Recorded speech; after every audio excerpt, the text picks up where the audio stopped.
di Kompas Petang, Saudara Wakil Presiden Ma'ruf Amin menanggapi desakan yang meminta Menkominfo Budi Aris Setiadi mundur karena dianggap bertanggung jawab atas jebolnya server pusat data nasional oleh serangan ransomware. Dalam kunjungannya ke Malang, Jawa Timur hari Jumat, Wapres mengatakan server-server yang tersebar disatukan dalam PDN agar aman dari peretasan.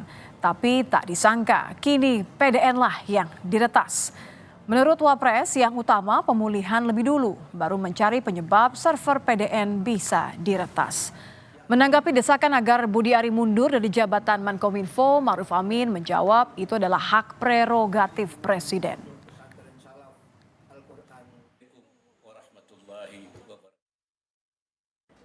Komunitas lembaga kita itu mudah diretas, sehingga disatukan menjadi pusat data nasional. Ternyata ketika dipusatkan itu begitu diretas semua jadi kena semua. Jadi ini tidak terpikirkan dulu bahwa ada kemungkinan peretasan sebegitu dahsyatnya. Tetapi bahwa persoalan ini harus kita dalami.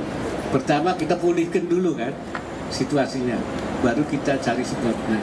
Dan siapa yang harus disalahkan itu nanti mengenai ganti menteri atau itu urusannya hak prerogatif Presiden. Dugaan kelalaian pegawai Telkom yang mengakibatkan server pusat data nasional terserang ransomware mengemuka dalam raker Komisi 1 Kemenkominfo dan BSSN Kamis lalu.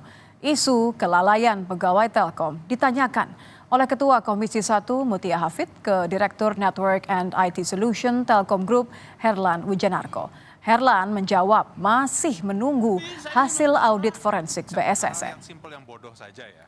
Handphone kita ini setiap beberapa waktu itu pasti otomatis diminta. Kan kita tahu kalau ransomware itu tidak bisa masuk sendiri. Ya, jadi ada yang membawa. Dan ada indikasi bahwa memang ada kelalaian dari pegawai Telkom yang membuat ransomware itu bisa masuk ke sistem Anda. Itu apakah ada orang yang terlibat dalam ransom ini? Kita benar-benar menunggu hasil audit forensik. Saya nggak bilang terlibat, Pak ya. Ada indikasi kelalaian pegawai Telkom yang mengakibatkan ransomware ini bisa masuk ke sistem Anda. Jadi orangnya mungkin nggak ngerti, nggak harus terlibat juga, tapi lalai. Ya. Baik, Ibu Ketua, jadi kami untuk itu betul-betul menunggu hasil audit forensik dari BSSN yang nanti akan disampaikan juga kepada kita. Dalam raker, anggota Komisi 1 DPR dari fraksi PKS, Sukamta, mengusulkan pembentukan pansus untuk mengusut kasus peretasan pusat data nasional. Ia juga meminta pemerintah membentuk satuan tugas nasional yang beranggotakan kalangan profesional, akademisi teknologi, dan praktisi keamanan siber. Saya usul satu aja Pak, supaya dibentuk Satgas Nasional. Unsurnya jangan Kominfo dan BSSN saja, tetapi ada profesional, akademisi, orang yang ahli cyber security, yang juga ahli untuk membenahi tata kelola dan infrastruktur PDN-nya. Kalau perlu nanti Komisi 1 sebagai Segutbe dari periode ini, masih ada beberapa bulan kita membuat pansus Pak. Pansus khusus untuk PDN ini. Karena ini persoalan yang sangat serius sekali. Soal keamanan nasional. Presiden Jokowi langsung memanggil Menkominfo Budi Aris Setiadi dan Kepala BSSN Hinsa Siburian sehari usai Komisi 1 DPR meminta penjelasan mereka terkait jebolnya server pusat data nasional. Budi Ari enggan berkomentar, sementara Hinsa membenarkan dipanggil Presiden terkait evaluasi server PDN yang diretas. Ya gimana Pak rapatnya Pak? Ya tunggu baru mau rapat. Apa yang mau dibahas Pak? Tunggu. Apa yang dibahas Pak? Tunggu dulu ya. PDN kan Pak? Ya tunggu dulu ya. Saya press konter ya Pak di. Ya. Atau apa Pak rapat dengan Presiden soal PDN? Ya tentu kan ya seperti yang kemarin lah mungkin yang akan dibahas, tentunya pasti akan melakukan evaluasi. Raker dengan Komisi 1 DPR sehari sebelumnya berlangsung panas. Menkominfo dan Kepala BSSN dicecar berbagai pertanyaan dari anggota Dewan, mulai dari laporan serangan cyber yang tidak dilanjuti hingga minimnya backup data. Ini sebetulnya kecelakaan atau kebodohan nasional, ya, karena apa? Prihatin. Karena kami diminta untuk apa saja masalah kok bisa terjadi, itu salah satu yang kita laporkan juga, Pak. Maksudnya Pak, kalau nggak ada backup sih itu bukan tata kelola sih Pak. Siap?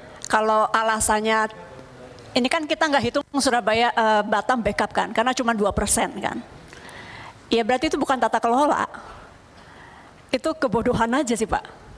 Tapi saya prihatin, Pak. Bapak bersyukur di tengah serangan yang hebat begini bagi negara, Pak. Mengucap alhamdulillah, ini ya bagus, disyukuri. Tapi menurut saya lebih tepat innalillahi, Pak, daripada alhamdulillah, Pak. Tak hanya dicecar di DPR, muncul pula petisi dari SafeNet mendesak Menkominfo Budi Aris Setiadi mundur dari jabatannya sebagai tanggung jawab jebolnya server PDN.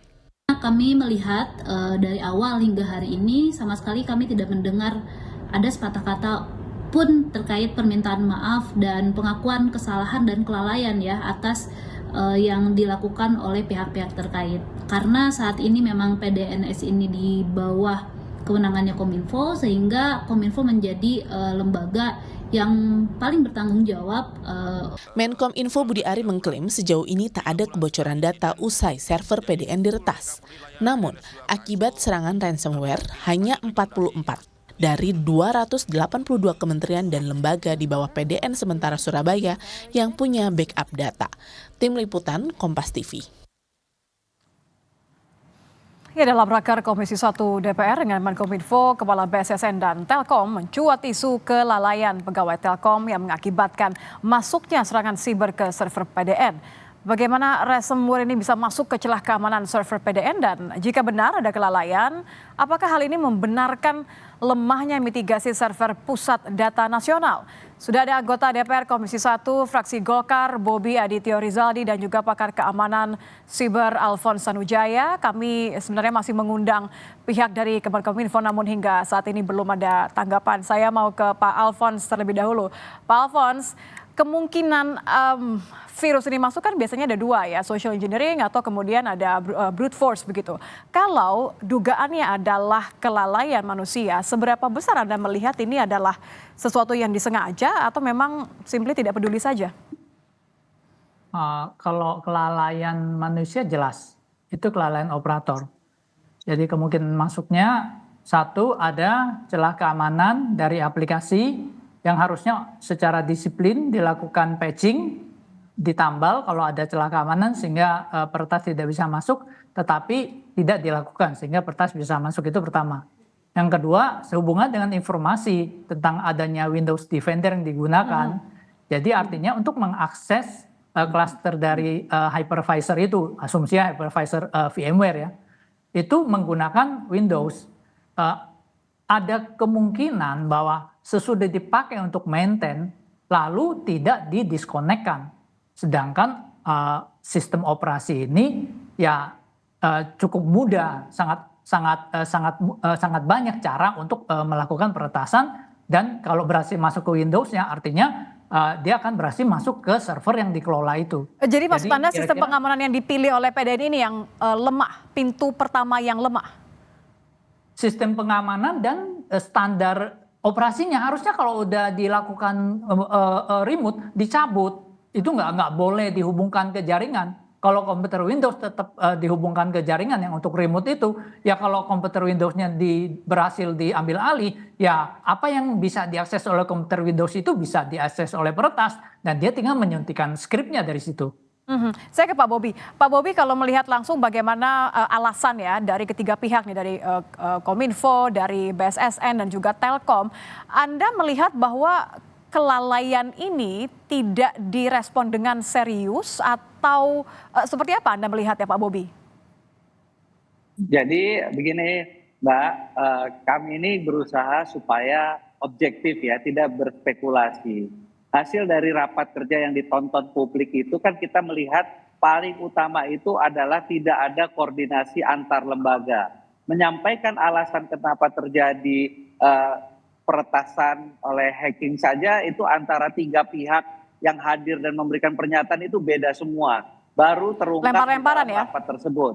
Lempar-lemparan. Artinya apa? Fungsi koordinasi yang sebenarnya sudah dituangkan dalam Perpres, baik itu Perpres 2018 tentang SPBE, Perpres adanya BSSN di 2017, Perpres arsitektur SPBE, Undang-Undang PDP itu tidak dilaksanakan oleh para pembantu presiden. Dan sedangkan BSSN sendiri kita lihat mereka yang diberikan kewenangan tetapi juga tidak dilibatkan. Sehingga kalau namanya kita melihat ya, namanya serangan hacking ini kan adalah kriminal. Kriminal itu ya namanya juga kriminal, pasti namanya musibah lah. Bukannya ada kong kali kong orang dalam. Ini pasti sudah terjadi di luar negeri juga. Di Amerika juga sudah terjadi, tapi mampu sampai ditindak dan ditangkap orangnya. Nah di Indonesia kan tidak ada satupun yang pelaku hacking ke lembaga negara bisa ditangkap orangnya. Artinya apa? Di antara lembaga negara sendiri tidak ada fungsi koordinasi. Payung hukum itu udah ada. Undang-undang RPJMN-nya untuk pembentukan keamanan cyber infrastrukturnya ada.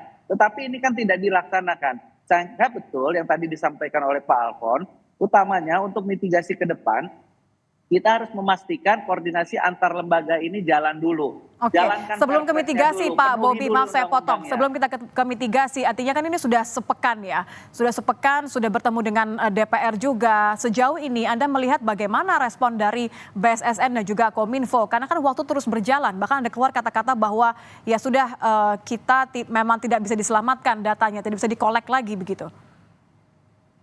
Ya itu tadi, sebenarnya kan skema recovery plan itu banyak. Kalau misalkan tidak bisa di-recover berarti harus membentuk lagi database baru lagi. Nah database ini perlu dari berapa lama dari original datanya yang ada di instansi yang di 200 instansi lembaga negara.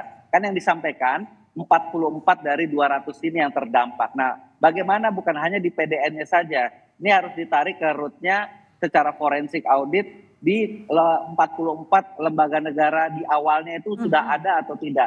Nah ini kan proses panjang, tapi paling utama adalah siapa yang melakukan koordinasi untuk melakukan penanggulangan hal recovery ini. Siapa yang bertanggung jawab pada keamanan, siapa yang melakukan audit. Kalau dibilang yang mengaudit BSSN. Nah padahal di dalam perpresnya itu BSSN itu bukan yang mengaudit, dia yang harus ikut terlibat dalam membuat arsitektur keamanan ini. Jadi ini sebenarnya udah fungsi koordinasi ini udah capcay lah kita.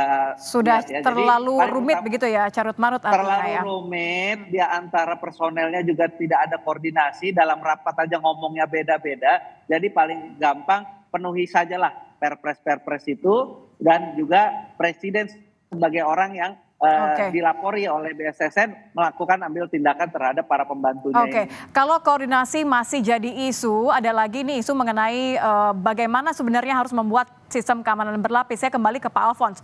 Pak Alfons, dengan uang yang dikatakan 700M ini, apakah memang ini sebenarnya cukup atau berlebih, atau sebenarnya kita punya cara yang lebih efektif untuk membangun satu sistem berlapis? Kalau namanya PDN itu harusnya fokusnya pertama pada keamanan. Jadi harusnya ada data center yang terpisah, ada backup, itu prioritas. Jadi jangan mengutamakan pada bangunan fisik lah, pada hal-hal lain. Nggak perlu jadi ya? Prioritasnya justru malah backup dulu. Datanya ada redundancy, ada disaster recovery, ada business continuity. Itu dulu nomor 1. Habis itu baru belakangnya gimana listriknya, gimana itunya. Itu yang prioritasnya di belakang. Ini kok terbalik, malah backupnya prioritasnya di belakang, tapi bangunan fisiknya yang prioritasnya di awal, dan itu ngontrak lagi kan. Bingung dengan 700 miliar itu. Teman-teman di IT kebingungan sebenarnya. Saya kembali ke Pak Bobi. Berarti Pak Bobi, kalau dari keamanan begini dengan adanya anggaran, katakan saja memang anggarannya cukup besar, terlepas dari tadi Pak Alfons katakan ini keurutannya justru yang kebalik-balik gitu. Anda melihat seharusnya, ini kita bicara mitigasi ya, jadi seharusnya sekarang apa yang dilakukan? Jadi sekarang ini kan kita sedang membangun PDN. PDN yang permanen. Yang diserang ini kan adalah PDNS sementara. Nah, sekarang kalau dilaksanakan Perpres tersebut, dalam membangun arsitek ini, BSSN itu harusnya dilibatkan dari awal. Kita juga bingung kenapa dalam rapat kok ada Telkom, apa urusannya Telkom? Sedangkan jadi sebenarnya siapa yang running ini PDN? Nah, jadi dalam arsitektur SPBE itu sudah jelas siapa yang harus terlibat. Nah, inilah yang perlu saya rasa betul yang disampaikan semua rekan-rekan dan juga publik, Pak Alfon juga saya rasa setuju untuk segeralah dilakukan forensik audit. Setelah forensik audit, sekarang ini kita bersama-sama bagaimana menanggulanginya agar pelayanan publik terhadap lumpuhnya seberapa infrastruktur perlu ini bisa Satgasnas, cepat Pak Bobi? selesai. Seberapa perlu Ya, Satgasnas? Nanti nambah anggaran lagi, nambah orang lagi, tapi hasilnya belum tentu bisa jadi jaminan. Ya, karena paling utama kan dengan kita melihat pentingnya PDN ini, tapi ternyata PDN itu bukan dimasukkan dalam objek vital nasional. Objek vital nasional itu memang pengamanannya saja berlapis. Ada TNI-nya, ada Polri-nya, ada koordinasi antar lembaganya. Kalau di migas ada SKK migasnya, ada macam-macam. Nah, ini yang paling utama melihat bahwa pentingnya infrastruktur PDN ini yang membuat pelayanan publik sampai ibaratnya kalang kabut, dan ini sudah menjadi isu nasional. Saya rasa ini bisa ditindaklanjuti. Satgas itu, pembentukan Satgas kan bukan berarti keluar uang, kan itu sudah ada tupoksinya masing-masing, tinggal dikoordinir saja. Task force itu bukan berarti ada tambahan biaya kok, itu hanya fungsi koordinatif.